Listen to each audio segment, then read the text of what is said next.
Hello mga person, nagyaya nga pala itong kaibigan ko na kami daw ay mag-bar. Ang sabi ko naman, tara, gora. Pero sabi ko sa kanya, wala akong pera. Pero sabi niya, sige, libre niya daw. Kasi syempre, pag libre, gora tayo dyan. O, diba? Ganyan lang kami, pagka nauinit, ganun lang. Sa bar lang kami pumupunta at minsan doon na namin nilalabas yung mga sama ng loob namin. Syempre, marami kaming mga iniisip, kaya kailangan din namin mag-chillax.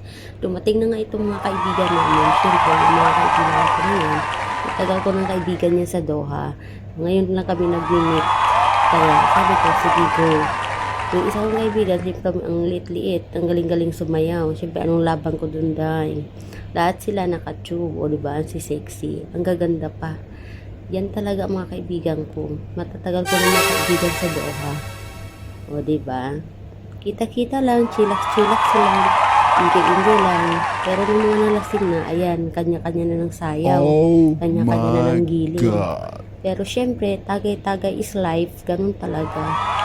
Kailangan na mag-enjoy paminsan-minsan. Syempre, sa dami ng problema, tsaka dami iniisip, diba?